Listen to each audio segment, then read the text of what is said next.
I think that that's kind of what the purpose of panic is it's there to tell you, hey, you should pay attention to this. As a feeling, it's there for a reason. Welcome to University, a podcast for young people navigating life's big transitions. I'm Annmarie Chereso, your host. On this podcast, I get to have conversations with people from all walks of life. From young people just launching in life, to leaders, to entrepreneurs, to experts, to activists, to everyday people. We talk about self-awareness, how to use mindfulness in your everyday life to reduce stress and anxiety, and what it means to be authentically successful and happy, and how to get there in your life. If you're new to this podcast, thanks so much for dropping by. Maybe a friend told you about us, maybe you heard us on Instagram. Either way, I'm really glad you're here. If you enjoy these conversations, it would be so great for you to subscribe, rate, and review, and pay it forward. Share with a friend. It really helps. And for those of you who've been listening in, I'm really excited to jump into season 2. This week, I talk with Fran Roth, the creator of the incredibly popular Instagram How Do You Adult. And what I love about Fran is that she's super raw. She's incredibly wise. She's really, really funny, and she's deeply authentic. We had such a great conversation, and I hope you enjoyed as much as I do. It was pretty robust, so we broke it into a 2-part series, so be sure and tune in next week as well. And in the meantime, sit back, listen in, and don't forget to let me know what you think.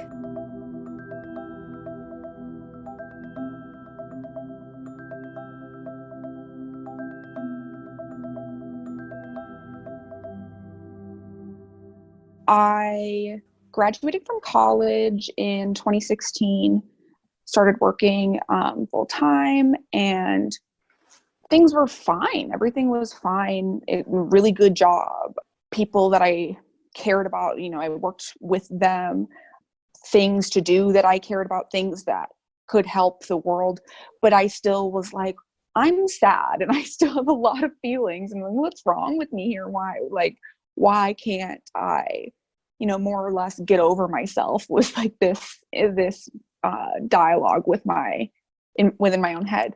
And I ended up going to Best Buy, purchasing an iPad and an Apple Pencil, and I started to draw. And it was this 2-panel comic where it's me as an 8-year-old, and she's like, I can't wait, to be grown up because I'm going to get to do whatever I want. And I'll have no bedtime, and I can eat whatever for dinner, and blah, blah, blah, things that you think when you're a kid about what being a grown-up is. And then me in my 20s on the other side being the reality. Yeah, I spent a measurable fraction of my day-to-day yelling at Microsoft Office products.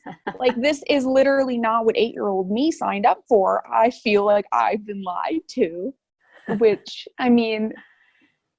I've just kind of pursued that thought, the differences between what I thought things would be like and what things are like. And it doesn't mean that the way things are, that's bad. It's just I guess I'm getting used to this. No one told me this was part of it.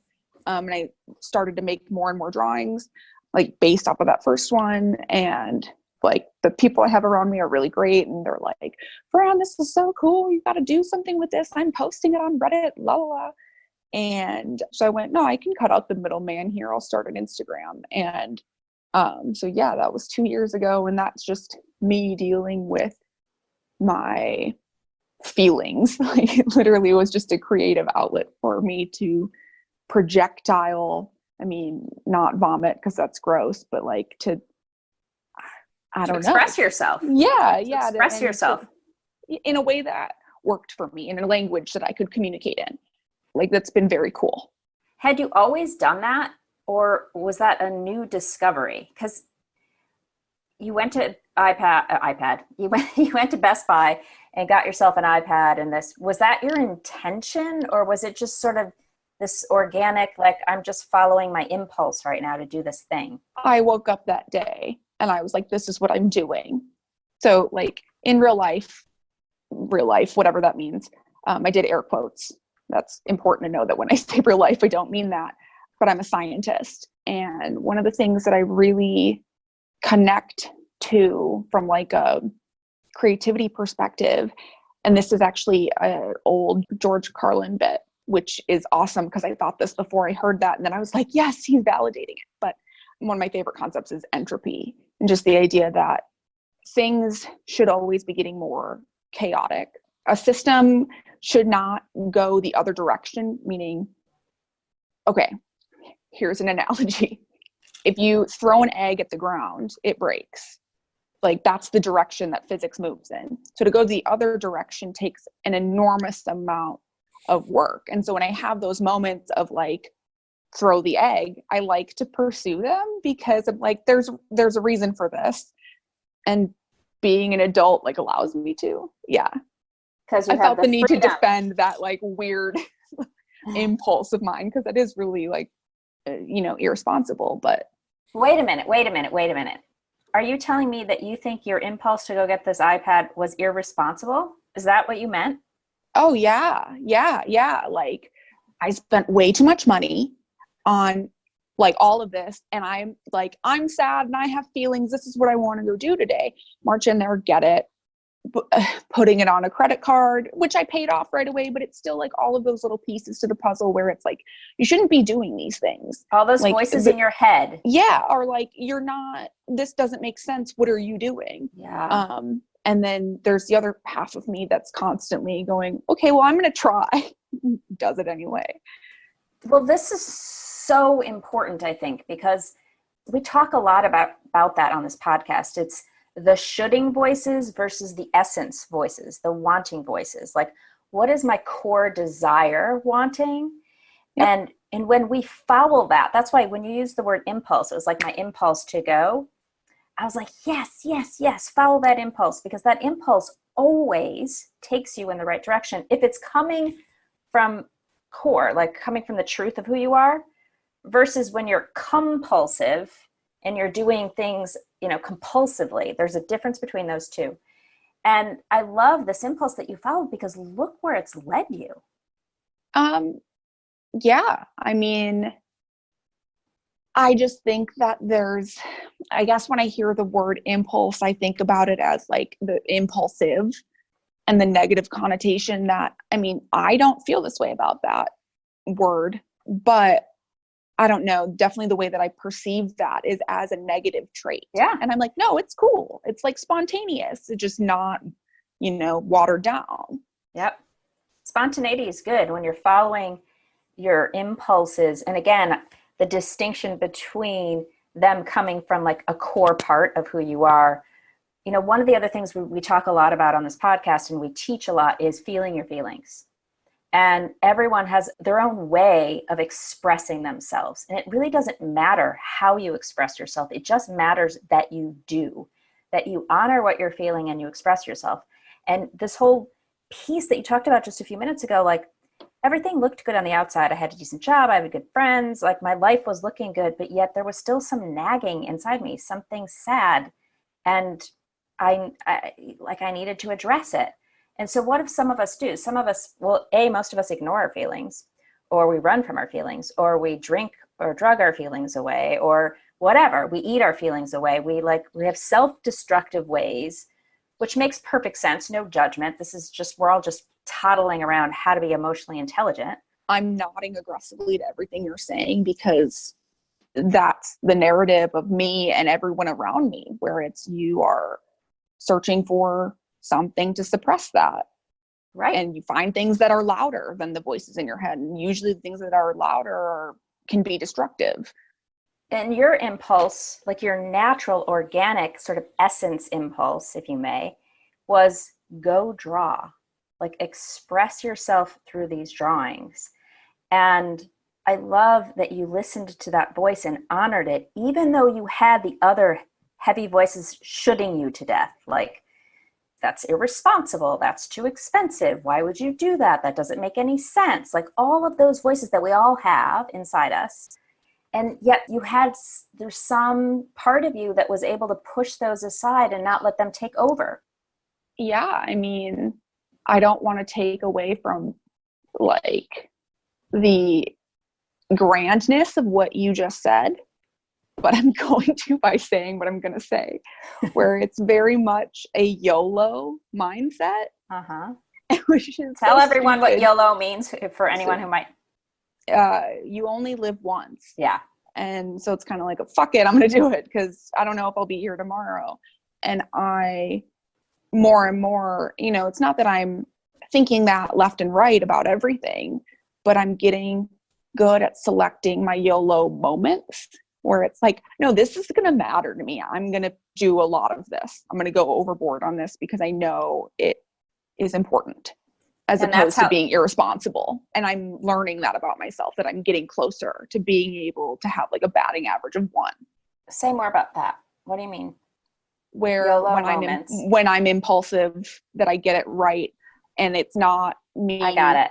jumping and failing or going, okay, actually I'm disinterested in this. I don't want to do this. Or, oh, I'm really good at this, but like, I don't like this environment. I don't know, all those things that you think whenever you try something new.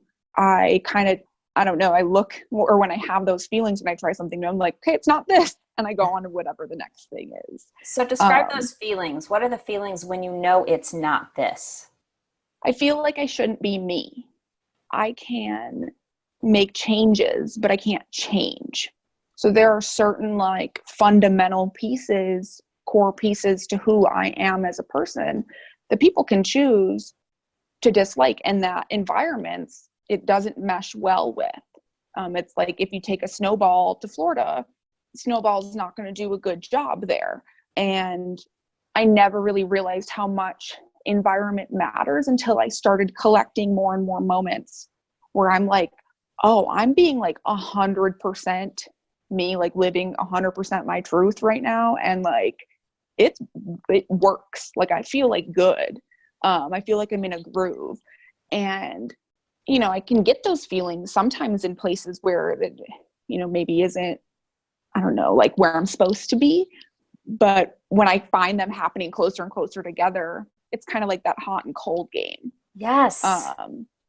Where it's like, oh, that's cool. Give me more of that. Where I feel like I can be the most me and I get better at distilling down on who me is over time, like the good parts, and making sure I'm highlighting the good parts and working on the negative parts.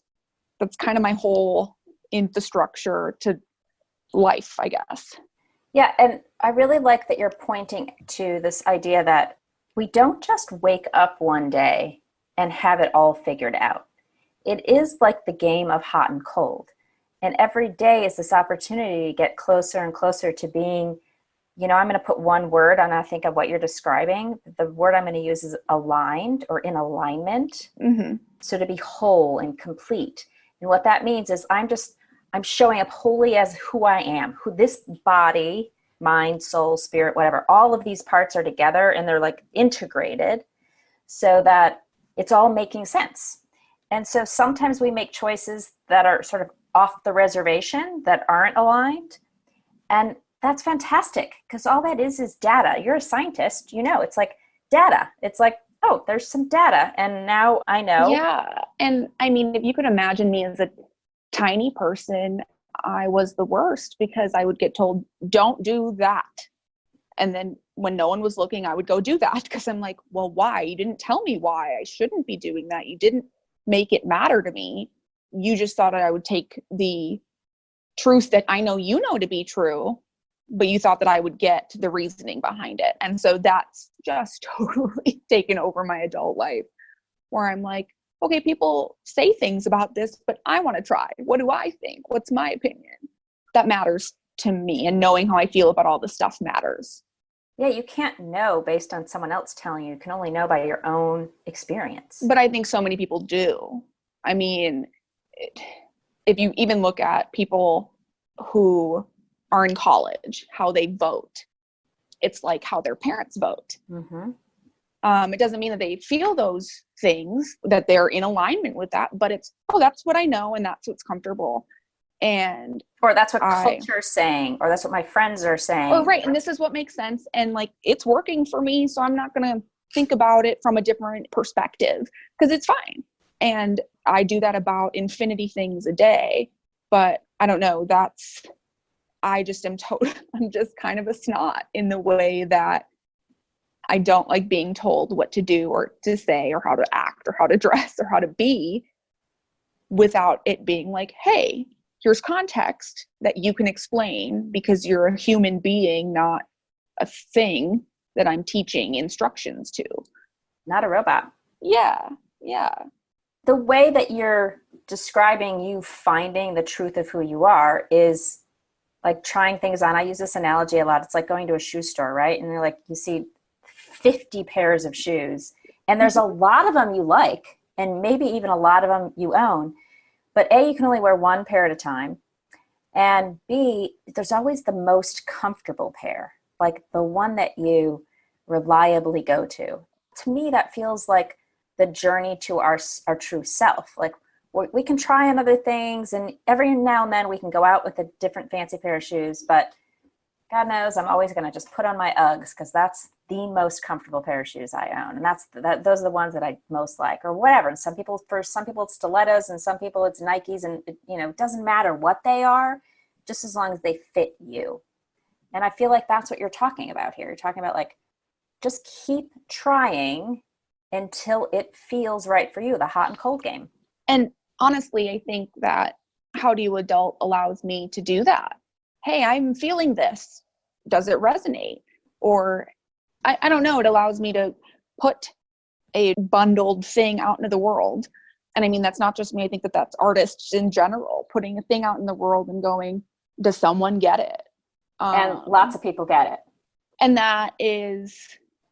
that's important feedback for me to go, okay, no, I'm normal. I don't know. There's something safe about that. Comforting. There's something comforting about knowing you're not alone. Like, okay, I'm not being dramatic, which, when people gaslight you and stuff and tell you those things, you start to then go, oh, wow, I really am emotional and I am dramatic. And being able to create something, have someone assess it and go, nope, makes sense, is so valuable to undo a lot of that damage. And you talk a lot about anxiety in your posts. So I'm imagining you deal with anxiety like everyone else in the world does. And this is cathartic to you, that drawing it out is sort of your therapy, for instance, or the way you... Honestly, it's the way that I digest things. Half the time I sit down to start drawing, writing is another big thing that I use for just myself personally. I don't know what I'm doing until I'm in the middle of it and I'm like, okay, I like what I'm doing. And it helps me sort things out that way. And you use a lot of humor. So where does the humor come from? I mean, it's probably like some psychology person could probably be like, it's, self-defense so that someone else can't come and make fun of you. Or I don't know, it's like this weird guarding thing is what I truly think most humor is. So that's like half of it. The other half, though, is not everything has to be super serious all of the time. Like, you are allowed to zoom out and adjust your scaling so that it's like, grand scheme of things, I'm fine. Everyone's fine. We're fine. Let's keep doing things. And we forget to. I mean, that's when you hear people say, oh my God, I'm so busy right now. And I'm like, dude, you've said that every single time I've talked to you in the last, 6 months. You need to zoom out and be able to get perspective, like understand the differences, because you're not feeling the differences, and that's, you're wasting time, I guess. What are you doing then? I don't know how to not appreciate those differences because they've always been there for me. Well, having perspective, I think, is really important, and not taking life too seriously is really important. We take things so seriously. Yeah, I have this really, it's probably kind of morbid, but it's a e-card at my desk that says, when work gets overwhelming, remember that you're going to die. And like, that's like, it's dark, but at the same time, it puts it in context where it's like, do I really need to be panicking about this thing that's in front of me? Like, it matters to me right now very much. But even if shit hits the fan, like, we're gonna be okay. And that I think is a major part to why I like to test different data points, because it's allowed me to train that response into myself. I've done this so many times now that even when I jump and fail, I always get back up. Like, it doesn't make any sense that after, 100 times of falling that suddenly I'm not going to get back up. I'm like, I get back up every single time. Might as well keep going. So Well, yeah. It's mindset, right? It's mindset. It's like what we believe we create. And so if we believe it's a big problem, it's going to feel heavy. And it's important to recognize that what you just said is so true. It's, in the grand scheme of things, this thing doesn't matter. And when we start to believe the thoughts that this is a big problem, this is a big problem, this is a big problem, this is a big problem, that's what's causing our stress. We are so confused about the difference between what is actually stressful and what actually isn't. And most of the time, our thoughts are the thing that's stressful. The actual thing isn't all that stressful. We create the stress by believing there's something to be worried about or stressed about. Or other people tell us there's something to be worried about or stressed about. I think that's where a lot of my anxiety comes from now, where I can talk myself down. Like, I've got an okay working toolbox internally. It's when someone else goes, well, have you paid attention to this? And I'm like, oh no, I'm unprepared. I didn't even know I was supposed to look at that. Like, they've got to be right because they knew about it. And that's kind of the stage that I'm in now, is trying to not let myself have that reaction every single time that occurs. Yeah. So you're still listening.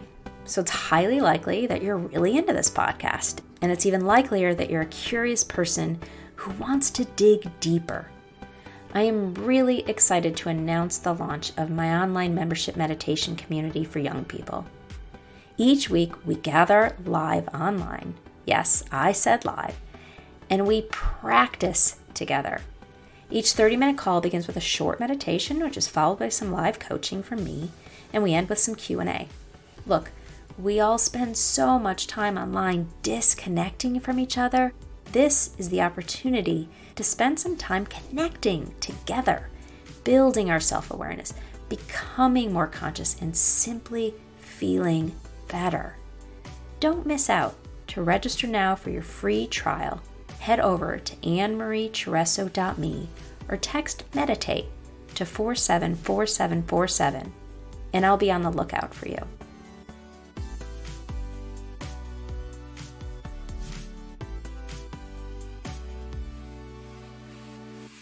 Welcome back to University. You're listening to my conversation with Fran Roth, creator of the hit Instagram account, How Do You Adult? We've been talking about a mix of impulses, feelings, anxiety, and humor. Now, let's rejoin the conversation as Fran opens up her self-care toolbox for us and shares some great tips. You talk about your toolbox. What are some of your tools? I rely very heavily on the people around me. I'm very lucky to have, so my parents are divorced and then remarried. And so I have 4 parents that are all really, really awesome and really, really different. So those are different people that I can go, hi, I'm thinking this, or this person said this. What do you think?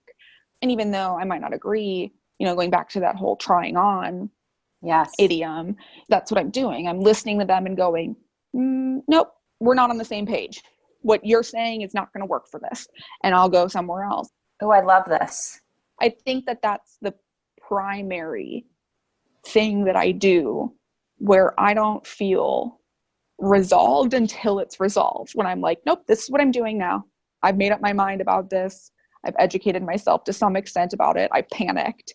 I think that that's kind of what the purpose of panic is it's there to tell you, hey, you should pay attention to this.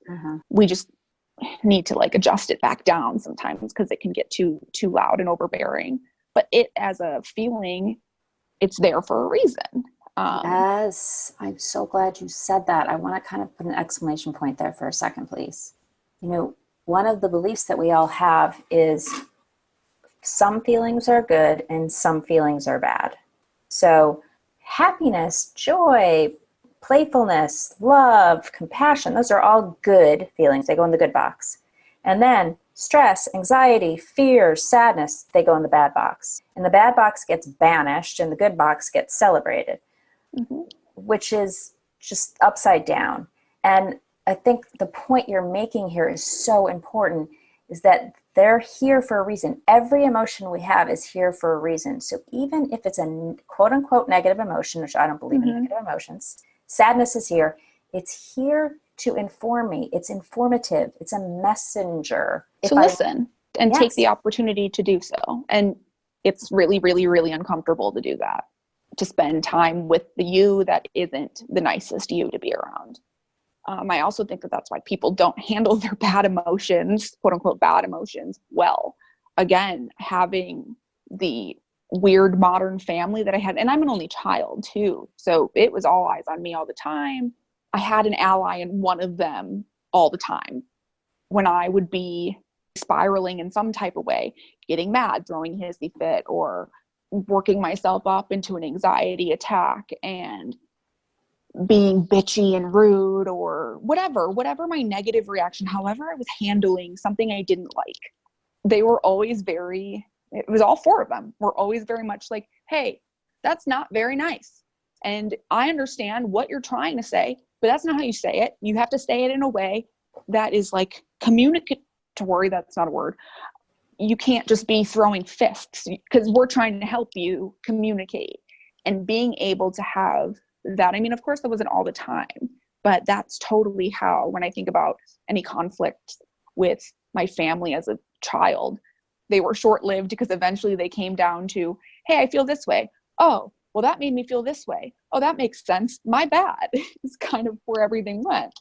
Sounds like you had a really, really supportive family, emotionally available family system. I don't think they would ever describe themselves like that. I think they're from the generation where their parents were very much like, we don't talk about things. You're not going to embarrass me, because that was really the keeping up with the Joneses era.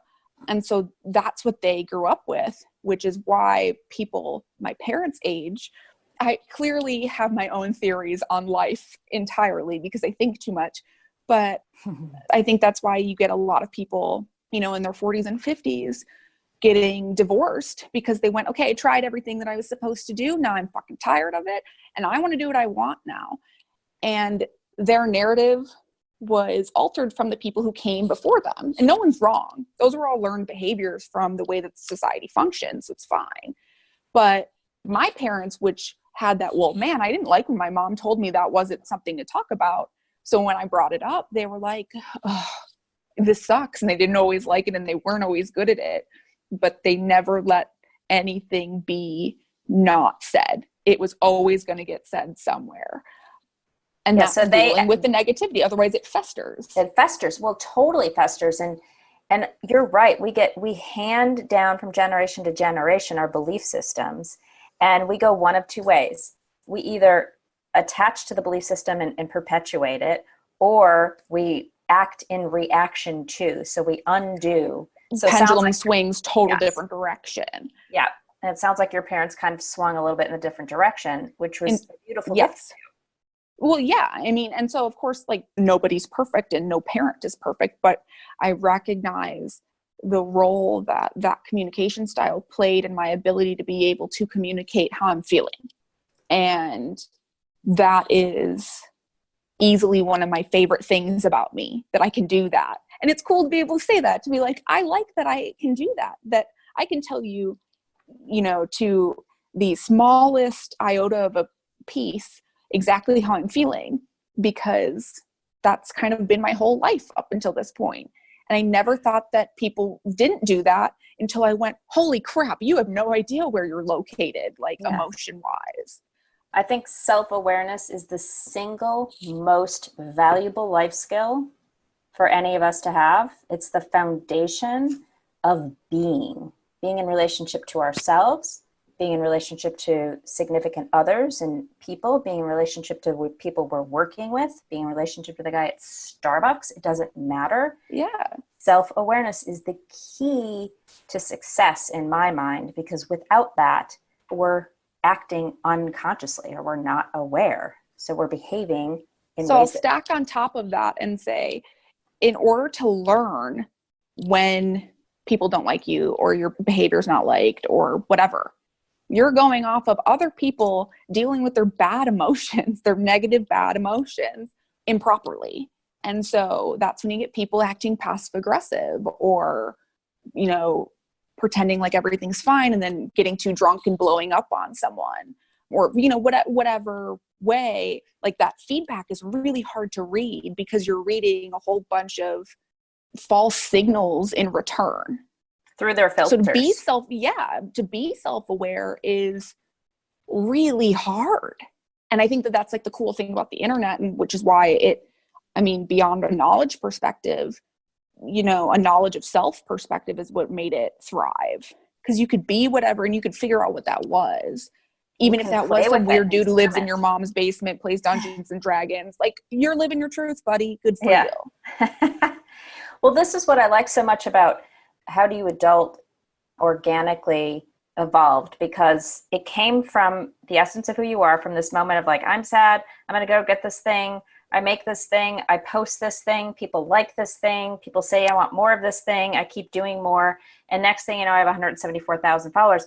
It wasn't like you were sitting back in the back of your room going, how do I create something where I can get this? Like, it wasn't coming from a place here's the thing. No, I totally have those moments all the time.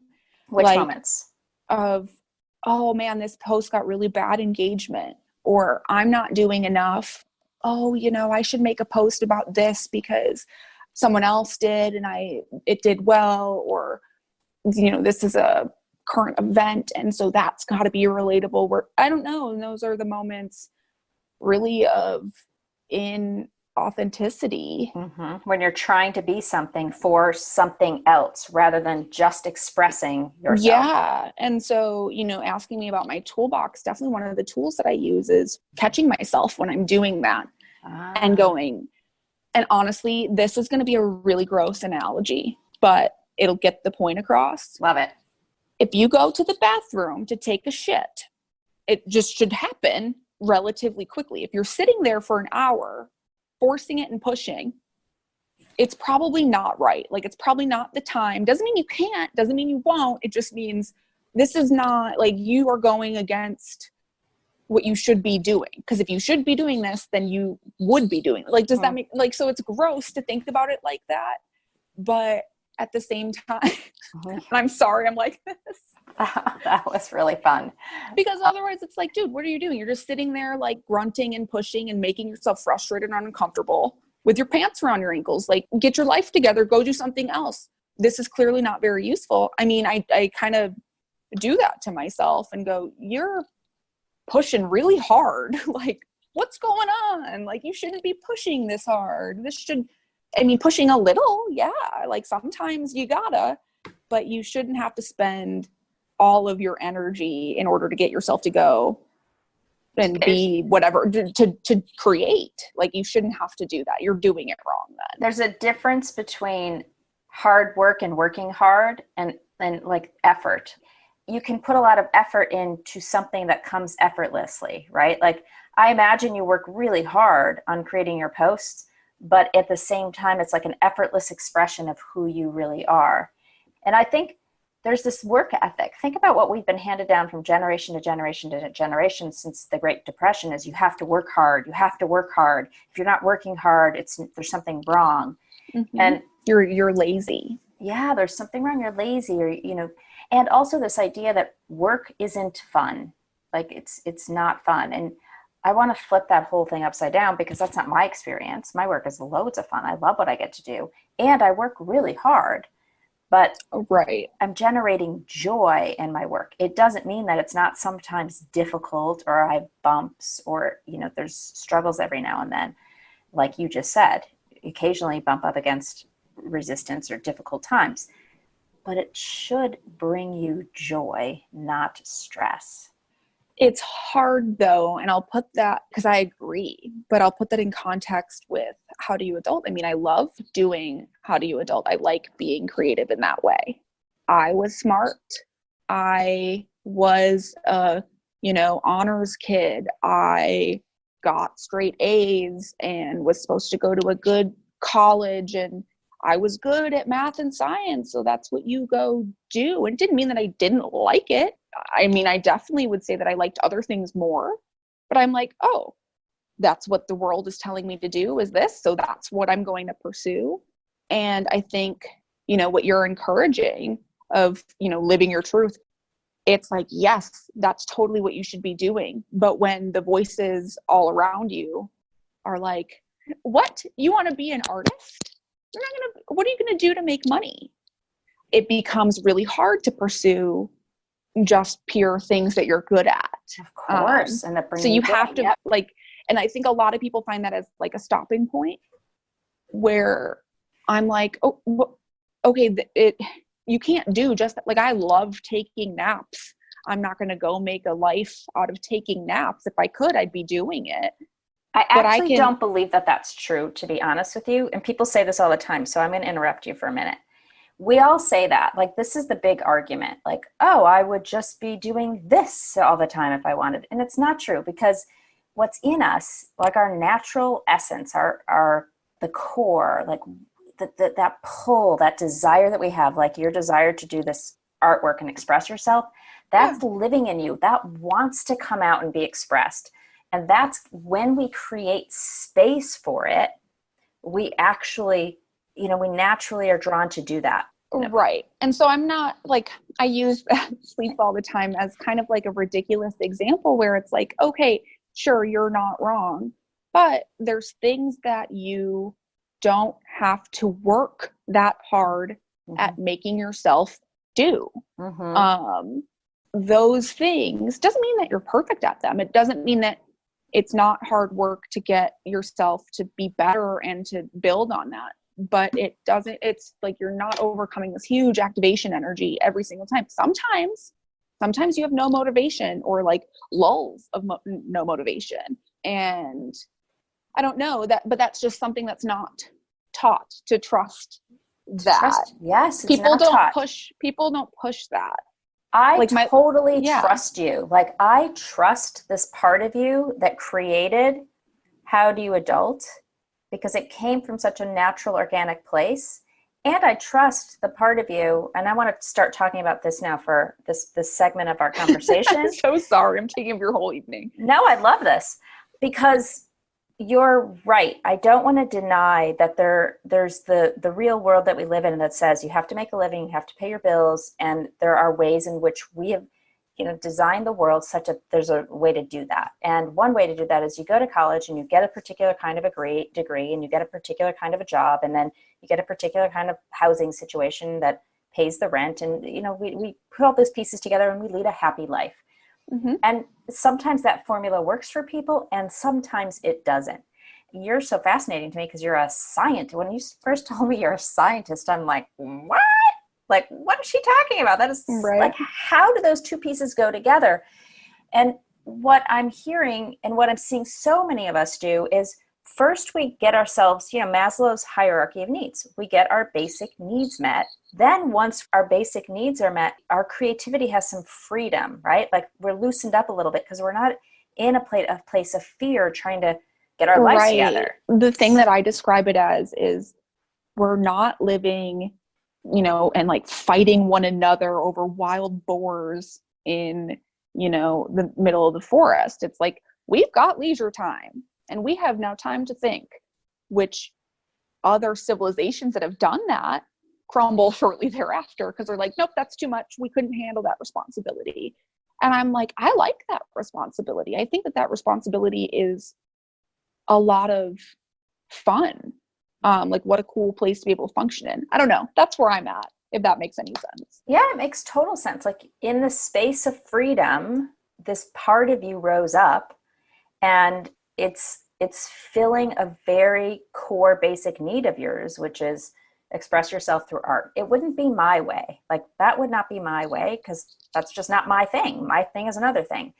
But everyone has their own way. And the only way for us to really know ourselves in that way is to create some space to figure out what that is. But So many of us are so busy and so stressed. And I think a lot of anxiety is the result of not having space, A, to know who you are, and B, to express yourself in these really primitive and primal ways, like you have found for yourself, that fill that need.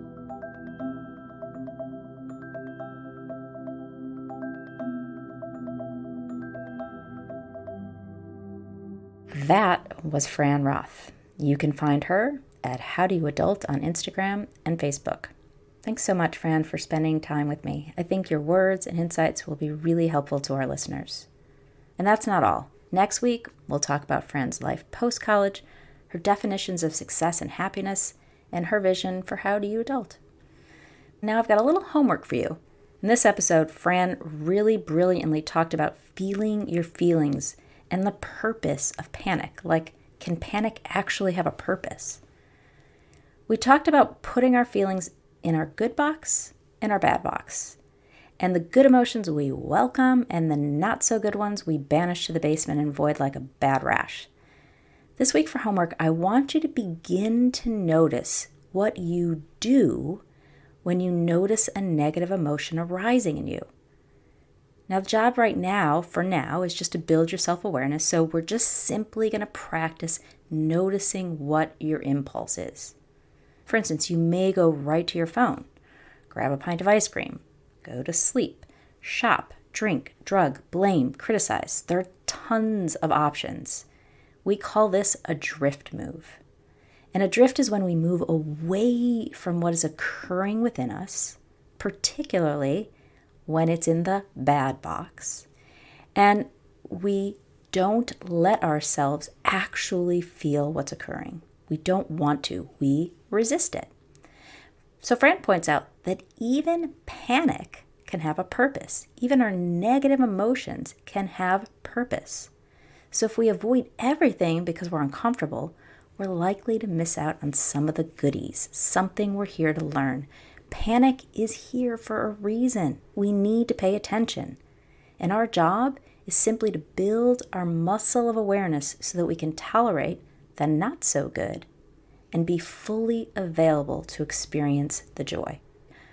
So for this week, just begin to practice. Notice, what is it I do when I start to notice uncomfortable emotions?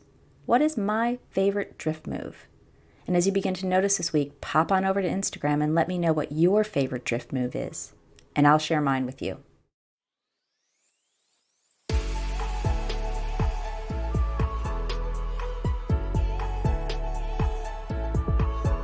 The university's executive producer is Tyler Green of thestoryproducer.com. This podcast is also produced and edited by Katie Clarkson. The university team also includes Marcia Craig, Ashwath Narayanan from Culture Media, Adam Harris, and Kim Redding. The university is a production of Bring It Home, founded by Annmarie Chereso. You can find out more at ANNMariechereso.me or follow us at Annmarie Chereso on Instagram. And finally, don't forget to subscribe to this show on your favorite podcast app and write us a review. It really does help us have more of an impact in the world. Thanks so much for listening in, and I look forward to seeing you next time.